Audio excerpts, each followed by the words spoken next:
Em nome do Pai que me criou, em nome do Filho que me resgatou, em nome do Espírito Santo que me santificou, divina vontade, reina na minha vontade.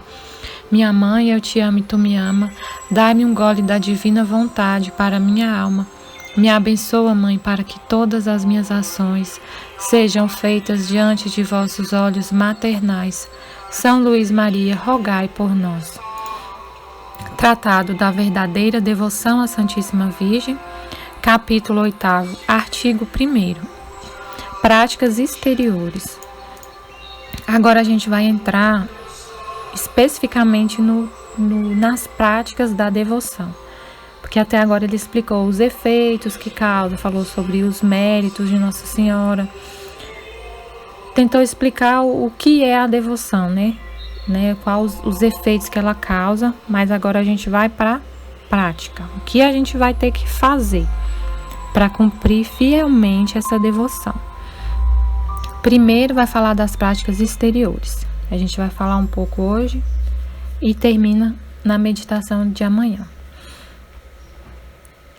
Embora o essencial desta devoção consista no interior, não deixa de compreender várias práticas exteriores que não se devem negligenciar. É preciso fazer estas coisas, mas sem omitir aquelas, conforme Mateus 23:23. A razão disto esclarece-se, quer porque as práticas exteriores bem feitas ajudam as interiores, quer porque lembram ao homem que sempre se guia pelos sentidos, o que está fazendo ou o que deve fazer. Então, como a gente é muito sensitivo, a gente precisa olhar, ver, sentir. A prática exterior ela é importante para nos lembrar de fazer o interior. Também podem edificar os que as veem, o que não sucede com as puramente interiores. Então, quem olha, quem vê as práticas exteriores de um consagrado, pode usar disso para mudar sua vida, né? E as práticas interiores ninguém vê o que a gente faz no interior, mas o exterior as pessoas veem e podem seguir o exemplo. Portanto, que nenhum mundano critique, nem aqui meta o nariz para dizer que a verdadeira devoção reside no coração, que é preciso evitar as exterioridades, que pode haver nisto vaidade, que é preciso ocultar a devoção, etc. Então, temos que ser discretos. Maria era muito discreta, muito calada, vivia recolhida. Mas nem por isso a gente deve se ocultar totalmente e nem mostrar que somos consagrados. Isso não é vaidade, é isso que ele está querendo dizer. Não, as práticas não se resumem ao exterior, mas também não se resumem ao interior. É um meio termo, né? Nós temos também que ter algum sinal, que seja só para, ele vai falar das práticas exteriores. Uma delas é usar uma corrente. Ele vai falar daqui a pouco, mas não é obrigatório. Mas, por exemplo, a maneira de se vestir, por exemplo, é uma prática exterior que o modo como você passa a se vestir depois que você é consagrado tem que condizer com o que você pratica no seu interior. O modo de se vestir, o modo de ver as coisas muda totalmente. Então, vai ser visível. Algumas coisas vão ser visíveis para outras pessoas. Elas vão olhar para você e vai saber que você mudou, que alguma coisa mudou em você. Respondo-lhes com o meu mestre, ele continua, que os homens vejam as vossas boas obras e glorifiquem o vosso Pai que está nos céus. Não que se devem fazer as ações e devoções exteriores, como diz São Gregório, para agradar aos homens e tirar daí algum motivo de louvor, pois isso seria vaidade. Vaidade é fazer as coisas esperando louvores e reconhecimento das pessoas. Não, o que a gente faz é sempre por Deus. Não é para homens, para agradar homens, é para agradar a Deus. Mas, por vezes, fazem-se diante dos homens com o fim de agradar a Deus e de por este meio o fazer glorificar, sem a preocupação do desprezo ou louvor dos homens. Então eu faço por Deus e nem me importo com o que as pessoas vão pensar. Mencionarei apenas em resumo algumas práticas exteriores, a que chamo exteriores, não porque sejam feitas sem o interior, mas porque tem qualquer coisa de exterior, que as distingue das que são puramente exteriores. Então ele vai citar algumas que estão relacionadas com o interior. O que você vive no seu interior vai refletir no exterior. A primeira prática exterior: consagração depois dos exercícios preparatórios. Então, assim, a gente vai falar agora um pouco sobre os exercícios preparatórios, mas assim, ele vai só citar o que vai ser, mas nós vamos fazer juntos. Não se preocupem com isso agora. Eu vou falar um pouco sobre como vai ser, mas nós vamos fazer juntos. Nós vamos começar os exercícios exteriores dia 25 de outubro, nos preparando para nos consagrar no dia 27 de novembro. Antes da consagração tem esses exercícios preparatórios, né? Tem toda uma forma de se fazer, e nós vamos fazer juntos. Primeira prática: esta devoção particular da entrega total não está erigida em confraria, embora isso fosse de desejar. Ora, aqueles e aquelas que quiserem seguir esta devoção, primeiro empregarão pelo menos 12 dias a esvaziar-se do espírito do mundo, contrário ao de Jesus Cristo, conforme já disse na primeira parte desta preparação para o reino de Jesus Cristo. Depois empregarão 3 semanas em encher-se de Jesus por meio da Santíssima Virgem. Eis a ordem que se pode observar. Então, nós vamos passar 12 dias esvaziando do espírito do mundo. Nós vamos fazer meditações, pedir ao Espírito Santo para nos esvaziar de nós mesmos. Nós vamos fazer isso juntos. No dia certo, vai ser tudo aqui no canal, meditando juntos, fazendo isso juntos. Né, eu vou fazer a meditação e a gente durante todo o dia, esses 12 dias, vamos estar nesse espírito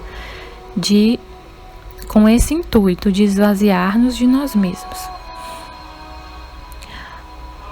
Durante a primeira semana, aplicarão todas as suas orações e atos de piedade para pedir o conhecimento de si mesmo e a contrição de seus pecados. Farão tudo em espírito de humildade. Então, essa primeira semana vamos fazer orações com esse intuito de conhecer a nós mesmos e pedir o arrependimento dos pecados, tudo com muita humildade. Então as orações vão ser direcionadas para esse propósito, de conhecer a si mesmo. E a gente vai usar o livro do céu também, os escritos, o próprio Jesus ensinando a fazer isso. Isso é uma graça muito grande, conhecer a si mesmo. Luísa fala no livro do céu: que sorte tem a alma que conhece a si mesma. É uma graça muito grande poder se conhecer, enxergar a nossa alma, enxergar o que há de mal em nós. Para isso, poderão, se quiserem, meditar no que eu disse sobre o nosso fundo mal e considerar-se durante os dias dessa semana como caracóis, lesmas, sapos, porcos, serpentes ou bodes. Nós vamos meditar o livro do céu, sobre o que Jesus fala disso no livro do céu, para conhecer esse fundo mal nosso. E aí ele fala aqui: considerar durante esses dias como lesmas, porcos, sapos, serpentes, como um animal bem feio.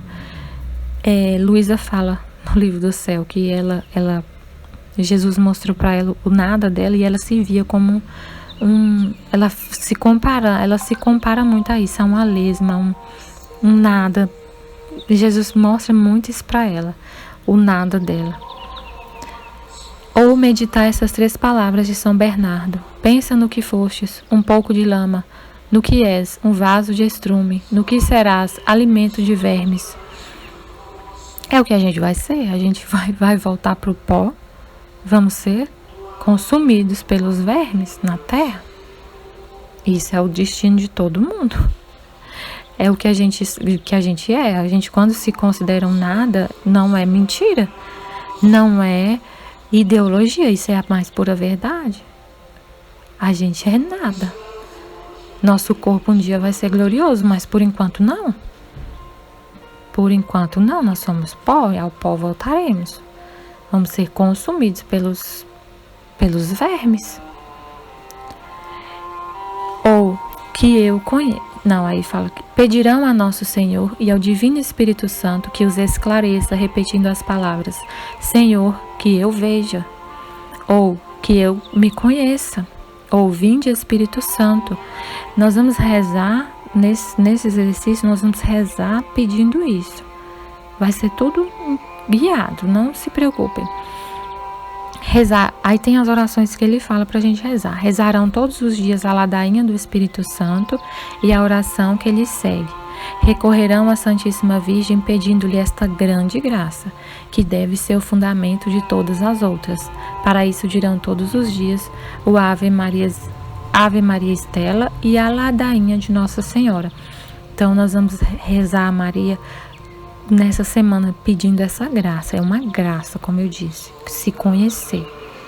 Maria era assim, ela sabia que ela é a mais humilde de todas as criaturas. Ela sabia que ela era criatura e tudo ela ofertar, ela referia a Deus toda a graça que ela tinha, tudo que ela tinha.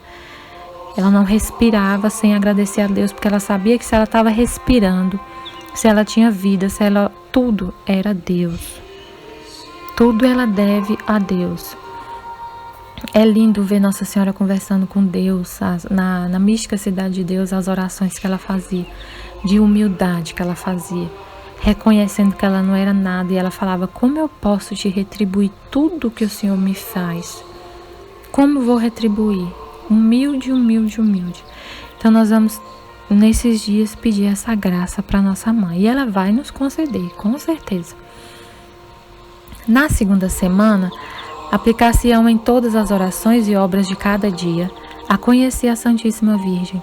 Pedirão este conhecimento ao Espírito Santo, podendo ler e meditar o que sobre isso dissemos. Rezarão, como na primeira semana, a ladainha do Espírito Santo e o Ave Maria Estela, ajuntado a um rosário cada dia, ou pelo menos um terço por essa intenção. Então, na segunda semana, nós vamos nos dedicar a conhecer Maria. Nessa semana, eu vou ler os trechos que Jesus fala sobre Maria no livro do céu. Nós vamos conhecer Maria pelo que Jesus fala dela. Nós vamos meditar o que Jesus fala de Maria no livro do céu. O próprio Filho, o próprio Deus falando da mãe. E vamos rezar pedir ao Espírito Santo que nos mostre, né, Maria. Vamos fazer as orações que ele indica. Rezar o texto, né, o texto que a gente já reza todo dia, nessa intenção de conhecer Nossa Senhora. Empregarão a terceira semana em conhecer Jesus Cristo. Poderão ler e meditar o que a este respeito dissemos e ler a oração de Santo Agostinho, que vem no primeiro desta segunda parte. Então nós vamos conhecer Jesus Cristo. Nós vamos meditar textos. Ainda vou ver o que vou fazer, o que Jesus quer de nós. Se conhecê-lo pelo livro do céu ou pelo livro da vida íntima de nosso Senhor Jesus Cristo, vamos pedir ao Espírito Santo que nos guie. Para nessa semana, nessa terceira semana, a gente meditar sobre Jesus Cristo, né? Poderão dizer e repetir com o mesmo santo 1000 e 1000 vezes ao dia: Senhor, que eu vos conheça. Nós vamos rezar nessa intenção de conhecer Jesus. Vamos rezar a oração de Santo Agostinho todos os dias, que é uma oração belíssima. E vamos fazer essas preces. Senhor, fazei que eu veja quem sois vós. Vamos pedir a Ele: me mostre quem é o Senhor. Rezarão, como nas outras semanas, a ladainha do Espírito Santo, a Ave Maria Estela, e acrescentarão a ladainha do Santíssimo Nome de Jesus. Então, nessa intenção, nós vamos conhecer Jesus e vamos fazer essas orações nessa intenção para conhecê-lo melhor. Porque só conhecendo Jesus que a gente ama. A gente só ama quem a gente conhece. E a gente, muitos, nós não conhecemos Jesus, não vamos conseguir conhecer tudo dele, mas a gente tem que se aprofundar cada dia mais. Todos os dias da nossa vida tem que ser nesse intuito de conhecer Jesus. E nós vamos dedicar essa terceira semana só para isso. No fim dessas 3 semanas, confessar-se-ão e comungarão com a intenção de se darem a Jesus na qualidade de escravos de amor pelas mãos de Maria. E depois da comunhão, que se esforçarão por fazer segundo o método abaixo indicado, dirão a fórmula da consagração, que também acharão mais adiante. Deverão escrevê-la ou mandá-la escrever, se não estiver impressa, e assiná-la no mesmo dia em que fizerem. Então, depois dos exercícios exteriores, a gente vai confessar, comungar na intenção de se dar a Jesus na qualidade de escravo de amor pelas mãos de Maria. Então, no fim, vamos fazer a consagração propriamente dita.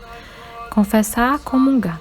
Quem não tiver condições de confessar, porque o padre não está confessando por causa da pandemia, aí cada um vai conversar, pode, confessar diretamente com Deus, porque, nesse caso é impossível conseguir uma confissão, mas assim, quem tem paróquia disponível para confessar vai ter que procurar a confissão. E aí vamos fazer a consagração de acordo com a fórmula que ele indica, que está no livro, que depois a gente vai ler. E no dia, nós vamos ler. E a gente vai escrever e assinar para declarar, diante de Deus que a gente está se consagrando a Ele. Mas assim, a gente está só antecipando o que vamos fazer juntos. Não se preocupem. Nós vamos fazer tudo passo a passo juntos. Não é para... Porque às vezes a gente já fica ansioso. Como que vai ser, eu não sei. Só ele está dando aqui um esboço do que faremos, mas nós faremos juntos. Será bom que nesse dia paguem algum tributo a Jesus Cristo e a sua Santíssima Mãe, quer como penitência da sua passada infidelidade às promessas do batismo, quer para protestar a sua dependência do domínio de Jesus e Maria. Esse tributo será segundo a devoção e a capacidade de cada um.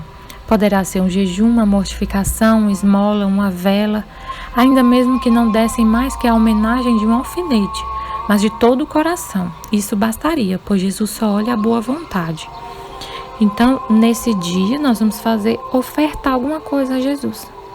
Quem pode fazer uma esmola faz, quem faz um jejum, que seja um alfinete. Por amor a Jesus, Ele não olha, nós já falamos sobre isso, Jesus não olha o valor da obra, mas sim a intenção. Se você faz por amor, que seja um jejum leve, ou qualquer coisa que você fizer com essa intenção, com puro amor, como penitência da sua passada infidelidade às promessas do batismo. Porque aí você vai declarar diante de Deus: a partir de hoje, eu sou totalmente sua, eu renovo as promessas do batismo, eu não vou mais te ofender, eu vou viver para te amar. Eu vivo para ti, eu sou escrava de amor. Eu era escrava do demônio, agora sou escrava sua, de amor. Então, vamos fazer uma penitência, vamos oferecer uma penitência, por menor que seja, como expiação desse passado, Uma vez por ano, pelo menos, renovarão a mesma consagração no mesmo dia em que a fizeram, observando as mesmas práticas durante 3 semanas, e poderão até mesmo renovar tudo o que fizeram todos os meses, e mesmo todos os dias, com estas breves palavras: eu sou todo vosso e tudo o que tenho vos pertence, ó meu amável Jesus, por Maria, vossa Santa Mãe. Então, a consagração pode ser renovada, ele fala, para uma vez por ano, pelo menos, renovar a consagração no mesmo dia em que fizeram. Então é bom anotar, o dia que foi feito, para no outro ano fazer de novo. observando, fazendo de novo os exercícios espirituais e poderão até mesmo renovar tudo o que fizeram todos os meses, todos os dias. Todo mês ou todo dia a gente pode rezar falar essa oração para renovar a nossa consagração. Eu sou todo vosso e tudo o que tenho vos pertence, ó meu amável Jesus, por Maria, vossa Santa Mãe. Essa questão de ter que renovar a consagração no mesmo dia em que fizeram, então assim, pode ter gente que está ouvindo, renovando a consagração e não vai ser no mesmo dia. Eu entendo que a gente não tem que se apegar tanto a isso e pensar assim, não, então eu tenho que fazer exatamente no dia que eu fiz, ou porque não lembra, ou porque não vai bater a data que a gente vai fazer junto com o dia que você fez no passado. Não vamos nos apegar tanto a isso. Deus olha a nossa intenção. Eu tenho a intenção de renovar minha consagração, então vamos renovar. Deus vai olhar a sua intenção. Eu, por exemplo, eu sou consagrada, eu consagrei esse ano em maio e eu vou renovar agora. Então, mas assim, Deus sabe que tudo que acontece é vontade dele. Ele escolheu essa data, eu vou me consagrar de novo nessa data. A coroinha da Santíssima, artigo 2º. Outra prática, a coroinha da Santíssima Virgem. Segunda prática, rezarão todos os dias de sua vida, mas sem a isso se obrigarem, a coroinha da Santíssima Virgem. Então, ele está falando, você pode rezar todos os dias, mas não é uma obrigação, assim, que você, se não rezar, vai ter que se desesperar, ficar perturbado, não, nada disso. Se você reza, eu rezo o terço, todos os dias. Esta compõe-se de 3 Pai Nosso e 12 Ave Maria, em honra dos 12 privilégios e grandezas da Santíssima Virgem. Esta prática é muito antiga e fundamenta-se na Sagrada Escritura. São João viu uma mulher coroada de 12 estrelas, vestida de sol e tendo a lua debaixo dos pés. Segundo os intérpretes, essa mulher é a Santíssima Virgem. Então, para honrar Nossa Senhora por essa visão que João teve no Apocalipse, reza a coroinha de Nossa Senhora. Há várias maneiras de recitar bem esta coroinha, e seria demasiado longo mencioná-las. O Espírito Santo as ensinará aos que forem mais fiéis a esta devoção. Entretanto, para rezá-la em sua forma mais simples, dir-se-á ao começar. Então, ele ensina como fazer essa coroinha. No início fala, dignai-vos conceder-me que vos louve, ó Virgem Sagrada, dá-me virtude contra os vossos inimigos. Em seguida, reza-se o credo, depois um Pai Nosso, 4 Ave Marias e um Glória ao Pai. Novamente, um Pai Nosso, 4 Ave Maria e um Glória ao Pai, e assim por diante. E no fim se dirá, sob a vossa proteção nos acolhemos, Santa Mãe de Deus. Não desprezeis as nossas súplicas em nossas necessidades, mas livrai-nos sempre de todos os perigos, ó Virgem gloriosa e bendita. Depois eu vou deixar essa coroinha tem no livro do tratado, né, a coroinha, mas eu vou deixar o texto para vocês verem. E a terceira prática exterior, uso das cadeiazinhas. Terceira prática, é muito louvável, muito glorioso e útil para aqueles e aquelas que assim se fazem escravos de Jesus em Maria, que usem umas cadeiazinhas de ferro. É uma correntinha que usa no braço ou no pé. É uma pulseirinha. Ela é feita de aço inox, assim, de prata e de aço. Ela é cor, né, prateada e ela é de aço ou de ferro. Geralmente vende de aço. Nas lojas de produtos católicos, se você pedir uma cadeiazinha de Nossa Senhora, acho que praticamente todas as lojas têm.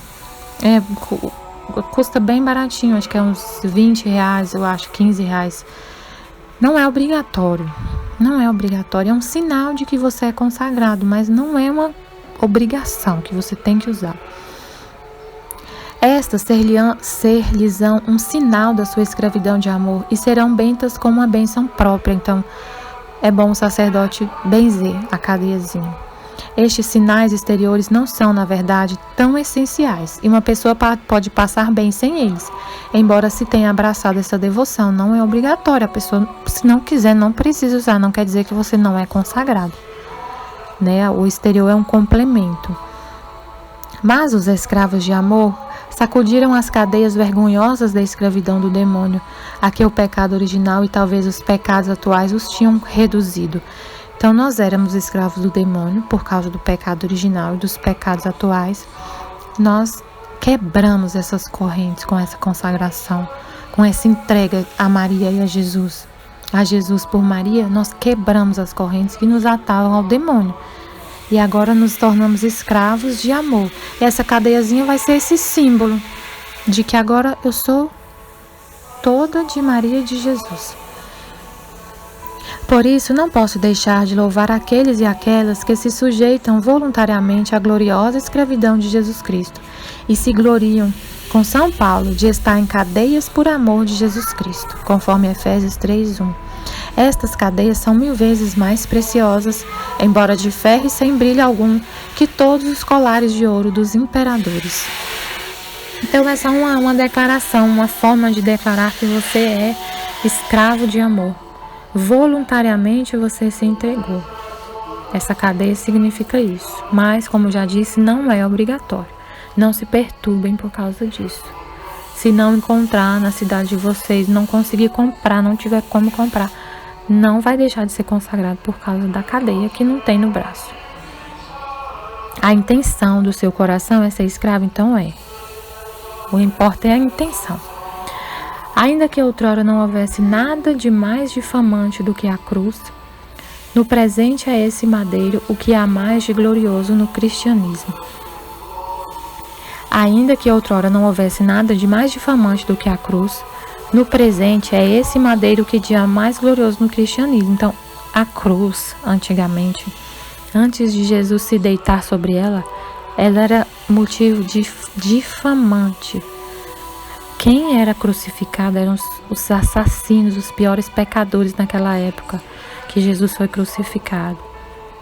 Era motivo de horror, de humilhação, era difamante, difamação. Quem era crucificado eram os piores bandidos.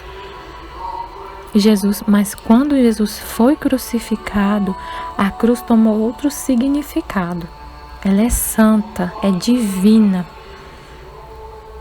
Tanto que eu lembrei de São José no livro A Vida de São José, quando Jesus começou a trabalhar com ele, Jesus fez uma cruz.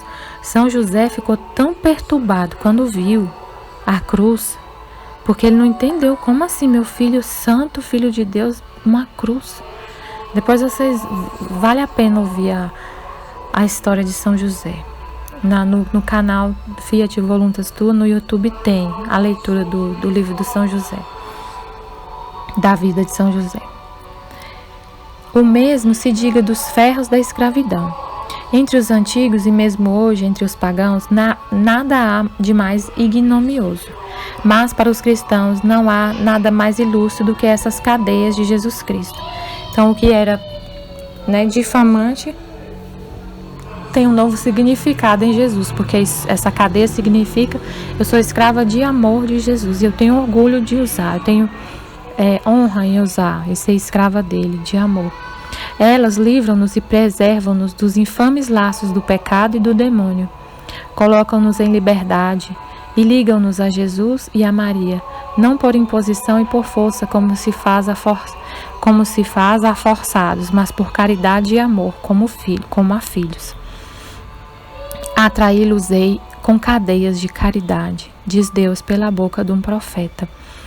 Então, assim, é importante usar a cadeia, é uma prática exterior, mas o que nos liga a Deus, as cadeias que nos ligam a Deus é o amor, é o sofrimento. Jesus fala muito sobre isso, de cadeias, as cadeias que unem a alma a Ele. Então, se você tem essa cadeia na alma, não precisa se preocupar com a cadeia exterior. Eu vou ler daqui a pouco o livro, o trecho que Jesus fala sobre cadeias no livro do céu. Atraí-los-ei com cadeias de caridade. Estas cadeias são, por conseguinte, fortes como a morte, e de certo modo mais forte ainda nas pessoas que forem fiéis em usar estes gloriosos sinais até a morte. Pois, embora a morte destrua seus corpos, reduzindo-os à podridão, não destruirá esses laços da sua escravidão, já que, sendo de ferro, não se corrompem facilmente. E talvez no dia da ressurreição da carne, no grande momento do juízo final, essas cadeias que lhes ligarão ainda os ossos, constituam parte de sua glória e sejam transformadas em gloriosas cadeias de luz. Felizes, portanto, 1000 vezes felizes, os ilustres escravos de Jesus e Maria que usarem essas cadeias até a sepultura. Então, São Luís está falando assim que essa cadeia que a gente usa no braço, se a gente usar até a morte, ele está falando isso, não sei, né? Ele está fazendo uma profecia, que essas cadeias, quando o nosso corpo for ressuscitado, no juízo final, que essas cadeias ligarão ainda os ossos, constituam parte de sua glória e sejam transformados em cadeias de luz. Ele está falando, ele está profetizando, eu acho, que essas cadeias serão cadeias de luz no nosso corpo glorioso. Essa cadeia que a gente usou como esse símbolo que nos liga a Jesus, né, numa escravidão de amor. Assim, é um símbolo externo, mas tem um significado. E o significado é esse, é nos prender a Jesus. A gente fala, usando uma cadeia, a gente fala para ele: eu não quero sair de perto do Senhor, eu quero estar presa, voluntariamente. Eu estava presa ao pecado, a Satanás, e agora eu quero estar presa a Jesus. E não quero me soltar. E essa cadeia vai sempre te lembrar isso, que você não pertence mais ao demônio, e sim a Jesus. É um símbolo. Eis as razões por que se usam estas cadeiazinhas. Aí ele vai explicar aqui por que se usa essas cadeias.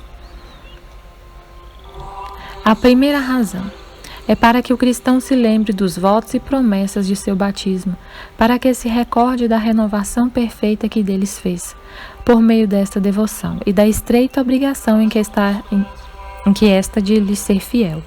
O homem conduz-se muitas vezes mais pelos sentidos do que pela fé pura e esquece-se facilmente das suas obrigações para com Deus, se não houver qualquer coisa exterior que lhes faça lembrar. Então, ele está falando que a cadeia pode ser uma forma de você lembrar que você é escravo, de que você tem suas obrigações, de entregar todos os seus atos, de você lembrar que você é de Jesus.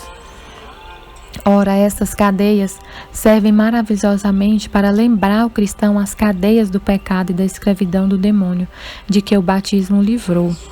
Lembram também a dependência de Jesus Cristo em que o homem se colocou pelo santo batismo, bem como a ratificação que dela fez ao renovar suas promessas.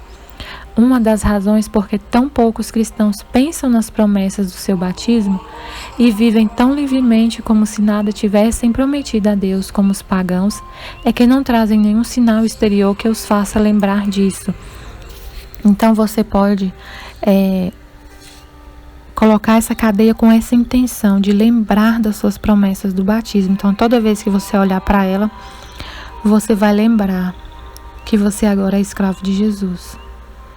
Você vai lembrar das promessas que você fez no batismo. O nosso cérebro é muito condicionado.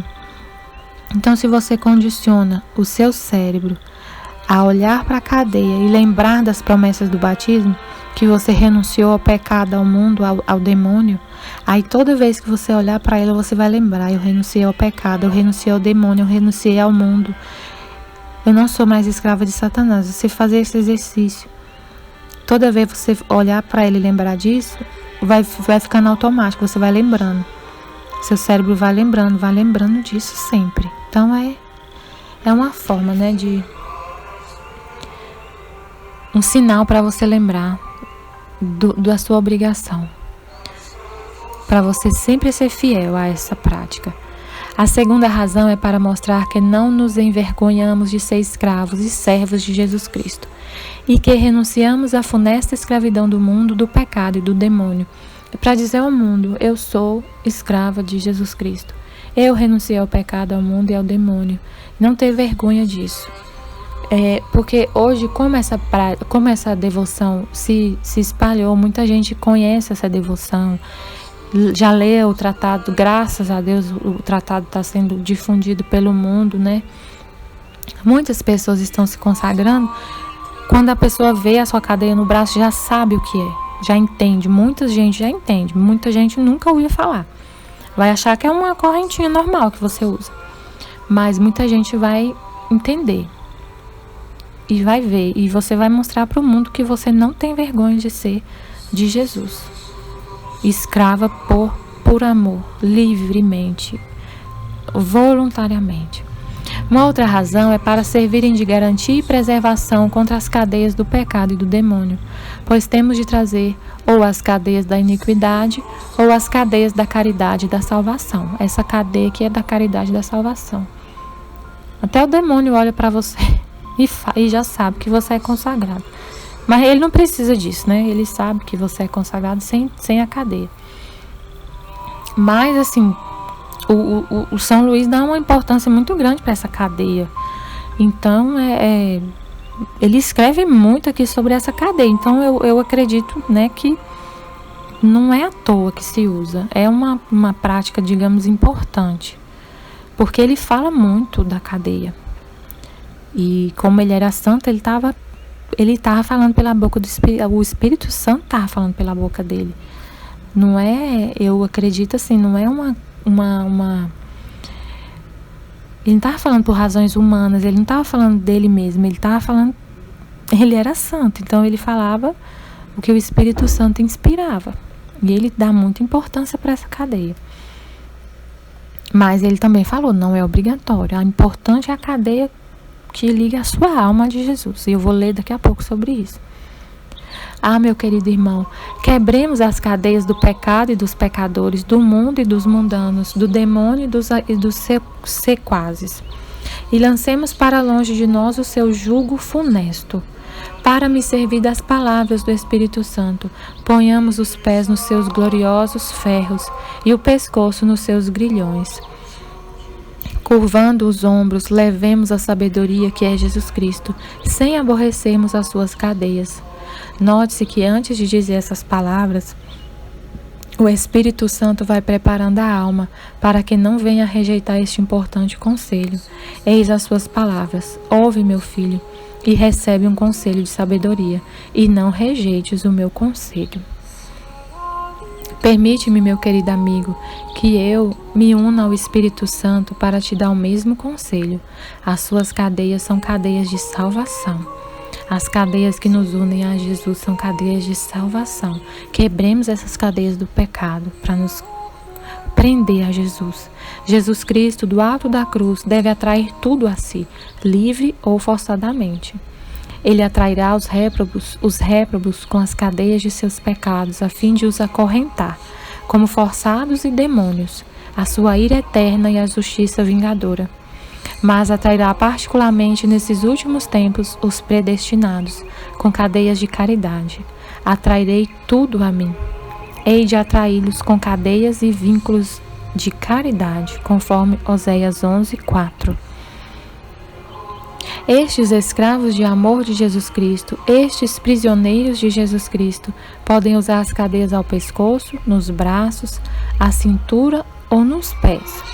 O padre Vicente Carafa, sétimo geral da Companhia de Jesus, que faleceu em odor de santidade em 1643, trazia uma argola de ferro nos pés, como sinal de sua servidão, e dizia que lamentava não poder arrastar publicamente as suas cadeias. A Madre Inês de Jesus, de quem já falamos, usava uma corrente de ferro em volta da cintura.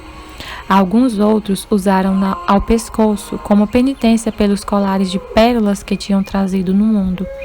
Outros ainda usaram nos braços para se lembrarem, nos seus trabalhos manuais, de que eram escravos de Jesus Cristo.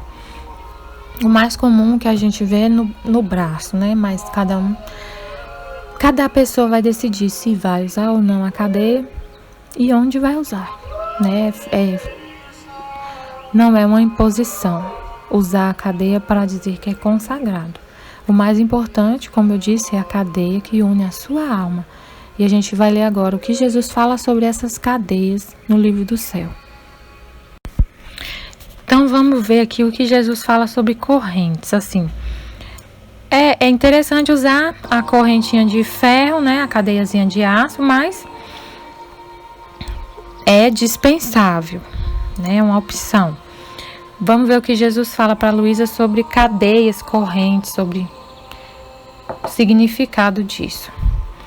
Ele fala: minha filha, cada obra feita para mim, pensamento, palavra, oração, sofrimento e ainda uma simples lembrança de mim, são tantas correntes que a alma vai formando para me atar e para se atar a mim. E estas correntes têm a virtude que, sem violar a liberdade humana, a cadeia da perseverança é dada docemente, fazendo com que se forme o último elo e o último passo para fazer tomar posse da glória imortal. Porque o bem contínuo tem tal virtude, tal atração sobre a alma, que sem que ninguém a obrigue ou a violente, ela se sente transportada para o bem. Então, esse trecho aqui fala muito da nossa consagração, porque Jesus fala, cada obra feita para Ele, porque a gente vai fazer tudo para Maria, para Jesus, por meio de Maria, entregar tudo para ela.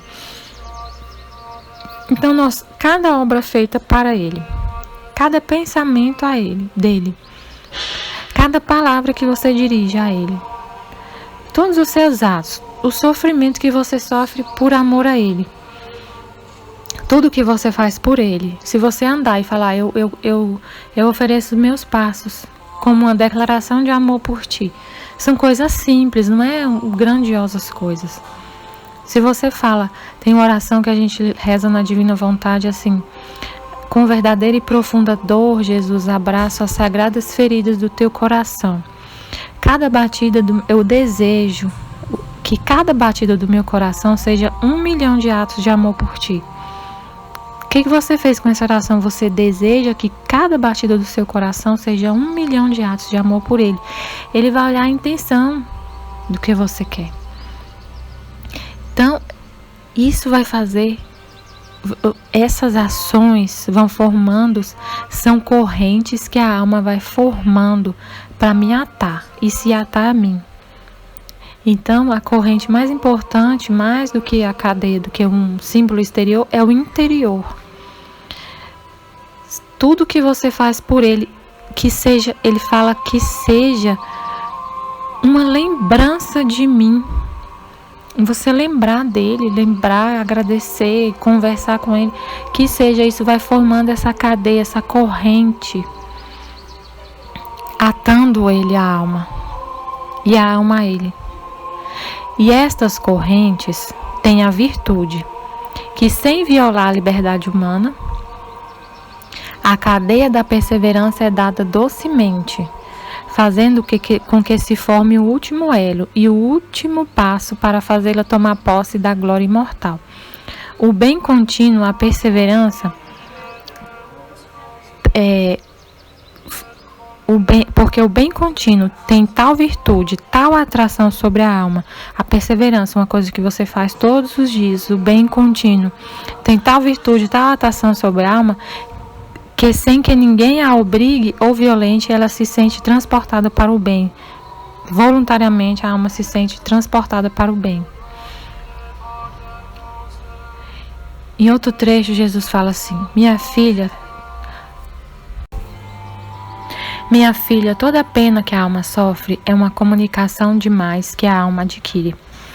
Porque todas as penas que a criatura pode sofrer, primeiro foram sofridas por mim e em minha humanidade, e tomaram lugar na ordem divina. Tudo que a alma sofre é uma comunicação que a alma adquire com Deus, porque tudo que a gente sofre, Jesus já sofreu. Primeiro foi sofrida por Ele, na humanidade dele, e aí se tornou divino. O sofrimento se tornou divino porque Deus sofreu. E como a criatura não pode sofrer todas juntas, todas as penas juntas, minha bondade as comunica pouco a pouco. Pouco a pouco Ele vai te comunicando o sofrimento dele. E conforme as comunica, assim crescem as cadeias de união comigo. Conforme Ele vai comunicando as dores dele, o sofrimento, se você vai aceitando e sofrendo por amor a Ele, vai formando cadeias de união com Ele. E não só as penas produzem este efeito, senão tudo o que a criatura pode fazer de bem. Assim se desenvolvem os vínculos de união entre eu e ela. A cadeia que nos une é o sofrimento e tudo que a gente faz por Ele, como Ele disse naquele outro trecho. Tudo vai formando essa cadeia e unindo a alma a Ele. Aí em outro trecho ele fala: quero que o teu alimento seja o sofrer, não só por sofrer, mas como fruto da minha vontade. Então, o alimento, ele fala para Luísa, mas fala para todo mundo, para todos que queremos viver o dom da divina vontade, essa escravidão de amor. Que o nosso alimento seja o sofrer. Aceitar, o sofrimento já existe, é só aceitar. O que vier de tudo que acontecer, você aceitar. Não só por sofrer, mas como fruto da minha vontade. Aceitar o que acontecer como sendo vontade de Deus. O beijo mais sincero, que ata mais forte nossa amizade, é a união de nosso querer. E o nó indissolúvel que nos estreitará em contínuos abraços será o contínuo sofrer. Em outro trecho, Jesus fala assim, sobre a culpa, a corrente da culpa. Minha filha, a culpa acorrenta a alma e a impede de fazer o bem. A mente sente a cadeia da culpa e fica impedida de compreender o bem.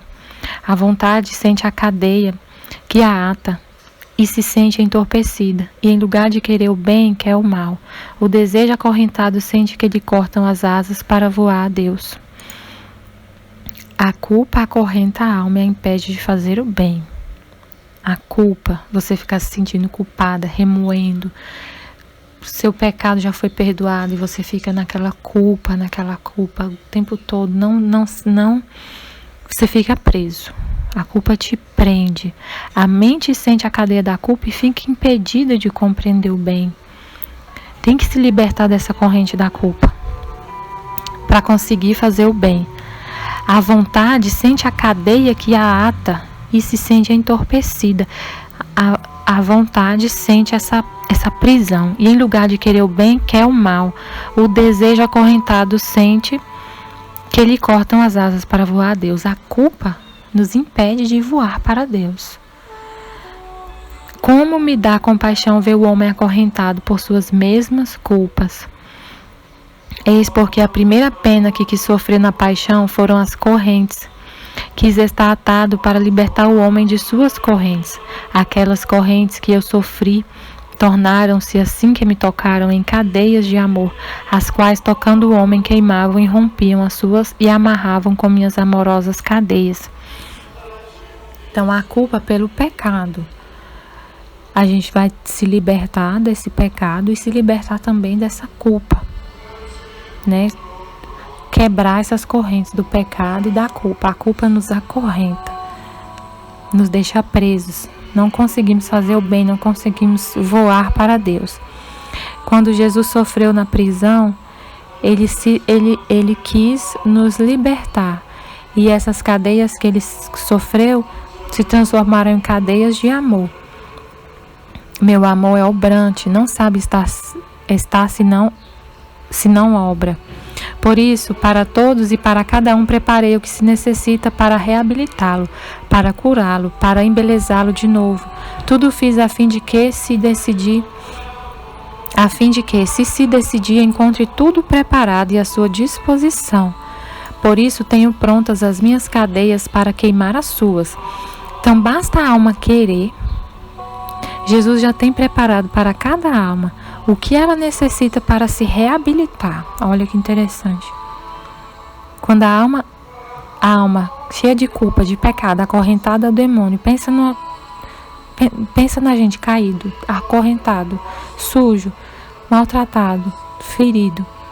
E a gente fala, eu quero me libertar disso, eu quero sair dessa prisão, da culpa, do pecado. Jesus já tem preparado tudo para curar, embelezar. Tudo que quando a gente decidir, encontre tudo preparado e à sua disposição. Por isso tenho prontas as minhas cadeias para queimar as suas. Ele já tem as cadeias dele, que ele sofreu os sofrimentos dele para curar os nossos. Os pedaços da minha carne para cobrir as suas feridas, as suas chagas e adorná-lo de beleza. Ele tem a carne dele, que foi dilacerada na paixão, para curar a nossa ferida. Meu sangue para lhe dar novamente a vida. Tudo tenho pronto. Tenho em reserva para cada um o que se necessita. Tudo que a gente necessita para libertar, para voltar ao nosso estado, como saímos das mãos de Deus, para nos tornarmos santos. Jesus tem tudo pronto com Ele. Tem uma reserva para cada um. Meu amor quer dar-se, quer obrar, sinto uma intranquilidade, uma força irresistível que não me dá paz e não dou. E sabe o que faço? Então, ele sente, ele está intranquilo, ele está desejando nos curar. Ele está, imagina, uma pessoa que tem um remédio, tem tudo para curar um doente. Ele está vendo um monte de doentes, um monte de gente dilacerado, tudo feio, tudo maltratado, tudo horrível. E ele tem na mão dele um monte de coisa, tudo pronto para salvar todo mundo, para limpar todo mundo, para tirar das cadeias todo mundo. Ele está intranquilo porque ele está vendo a miséria. E ele quer nos libertar, ele quer embelezar, ele quer deixar tudo lindo, maravilhoso. Ele está inquieto, querendo fazer isso. Ele está lá cheio de riqueza, de coisas belíssimas para nos embelezar. E o que ele faz? Quando vejo que ninguém toma, ninguém quer. Tem muita gente que não quer continuar feio, acorrentado no pecado, nas suas paixões. Quando vejo que ninguém toma, concentro minhas correntes, os pedaços de minha carne, meu sangue, em quem os ama e me ama, e o cubro de beleza, envolvendo tudo com minhas correntes de amor. O centuplico a vida de graça, e assim meu amor se desafoga e se tranquiliza. Então imagina, ele está lá com um monte de coisa maravilhosa para dar, um monte de graça, querendo dar para todo mundo. Ele quer, ele sente a necessidade, ele fica intranquilo. Ele falou aqui, tem reserva para o mundo inteiro, para bilhões de almas, bilhões. Se todas quisessem ser santas, ele tinha graça para todo mundo, sangue para dar vida para todo mundo, carne para curar a ferida de todo mundo, beleza para embelezar todo mundo. Imagina bilhões de seres humanos que estão acorrentados no pecado. Ele tem graça para derramar em todos, para embelezar todos e todos serem santos. E o que as pessoas fazem? Não quer continuar feio, acorrentado, preso nas paixões. Quando ele encontra uma alma que diz, Jesus, eu quero, desesperada, chega correndo nos braços dele, me cura, me salva, me tira desse pecado. Quando a alma fala isso, quando uma alma chega, imagina você ajoelhar-se na frente do Santíssimo Sacramento. Você lá na igreja, você se ajoelha e fala, Jesus Cristo, eu quero me salvar. Eu quero sair desse pecado. Eu quero sair desses vícios. Eu quero sair dessas paixões. Eu quero me desapegar do meu amor próprio. Eu quero ser santa. Fala isso para você ver o que Jesus vai fazer. Ele está falando aqui, eu estou intranquilo, eu tenho necessidade de derramar o meu amor, de curar vocês. Aí você chega lá, todo estraçalhado no Santíssimo. Um pecador, imagina, chega lá, um pecador na frente dele, todo, né? E chega e fala, eu quero ser santo. Eu quero me libertar. Eu não tenho forças, eu não consigo, mas eu quero. Ele vai pegar esse pecador, ele vai derramar as graças dele, porque a pessoa falou que quer. Basta isso, eu quero. Eu desejo, do fundo do meu coração, eu desejo minha conversão. Eu desejo ser santo. Aí ele disse, quando vejo que ninguém toma, concentro minhas correntes, pedaços de minha carne, meu sangue, em quem os ama e me ama. Então quem ama Jesus, ele cobre de beleza, envolvendo tudo com minhas correntes de amor. Centuplica a vida de graça. E assim meu amor se desafoga. Ele desafoga em quem quer, porque os outros não querem. Ele quer dar, mas ninguém quer receber. Então quem quer receber, ele derrama em torrentes as graças. Então é isso. Amanhã a gente continua falando sobre as práticas exteriores.